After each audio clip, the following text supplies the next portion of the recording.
Aku salam kabeh. Karo sampean layanan analitis sistem Guru Markets. Ayo miwiti karo data ringkesan perusahaan. Yen perlu, sampean bisa mungkasi video. Sampean bisa ndeleng kanthi cetha ing saben indikator perusahaan. Saiki kita bakal bandingake indikator dasar perusahaan saiki. Embraer, ticker ERJ. Review iki adhedhasar informasi wiwit 17 Juni 2025. Miturut klasifikasi Guru Markets perusahaan Embraer, kalebu subkategori. Aviaprom, 16 perusahaan melu analisis, iki cukup wakil.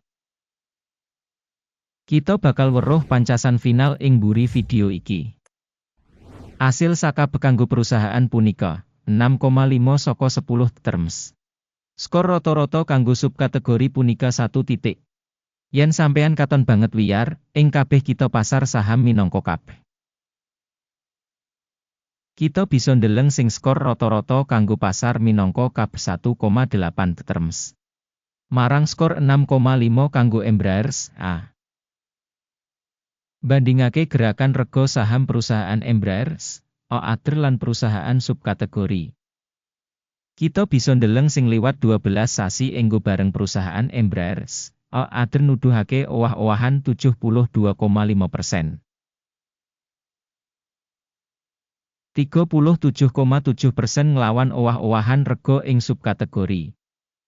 Kapitalisasi pasar perusahaan Embraer, adher regane $9.36 miliar. Kanti kapitalisasi subkategori $347 miliar. Regane buku perusahaan kira-kira $3.17 miliar. Kapitalisasi buku subkategori punika $13 miliar. Bandingake saham bursa saham lan kapitalisasi neraca, kita ndeleng ing ngisor iki. Saham dikuasani Embraer, ing subkategori ing kasus taksiran kapitalisasi pasar 2,697%.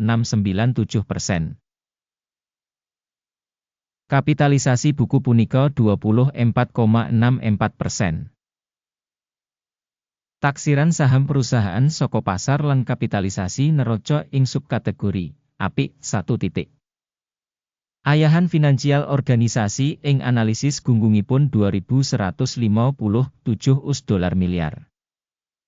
Kewajiban finansial kanggo kapitalisasi buku minangka 68% saka ibu kutha perusahaan. Rating tingkat utang perusahaan, passable 0 terms. Nilai pasar perusahaan kanggo rasio laba yaiku 23,5. Kanti rata-rata kanggo subkategori 0.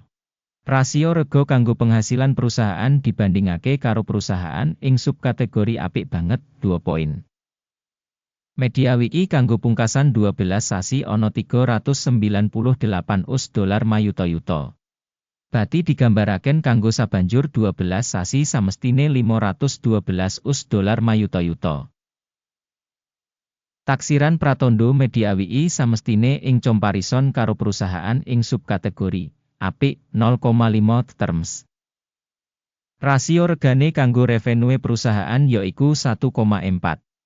Rata-rata ing subkategori yaiku 3,3.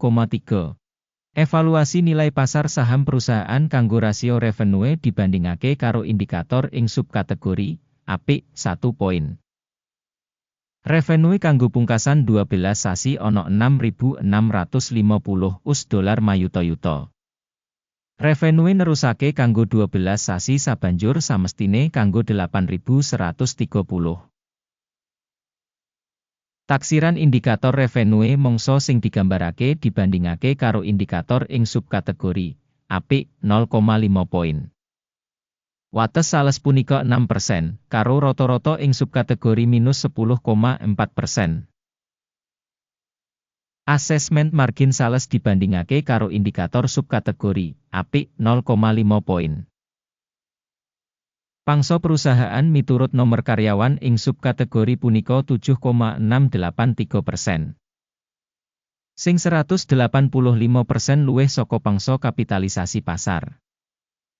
Jumlah ibu kutha pasar saben pegawai organisasi punika $447.000. Lan ing subkategori $1.274.000. Evaluasi modal pasar perusahaan saben karyawan dibandingake karo indikator perusahaan ing subkategori apik 0,5 poin. Volume bati saben pegawai $19.000. Kanthi rata-rata kanggo subkategori minus $39,900.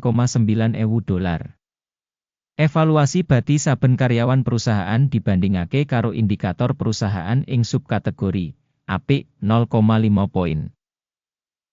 Volume revenue saben pegawai organisasi punika $318.000. Subkategori $384.000. Evaluasi revenue saben pegawai dibandingake pratandha ing subkategori passable 0 terms. Volume transaksi singkat cocok kanggo 4%, karo rata-rata kanggo subkategori 2,9%.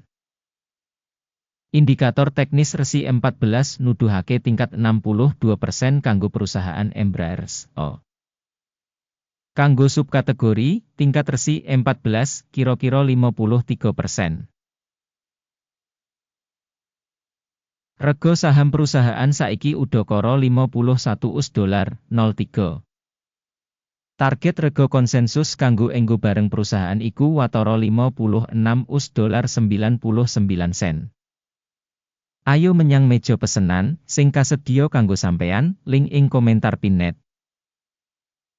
Tabel pesenan ngemot pancen kabeh pancasan digawe mangsa iki, dening informasi lan sistem referensi, Guru Markets. Akses menyang meja supaya free lan buka, link ing komentar pinet. Minangka asil saka rega saham Embraers, OADR. Sistem informasi Guru Markets kaputusan wis digawe. Bisa didol kanggo $51.04 US. Menehi hasil buka amarga perusahaan wis relatif dhuwur. Pambiji perusahaan ditindakake kanthi nggunakake metodologi penilaian indeks AKIM. Jupuk bati disetel ing 64,97.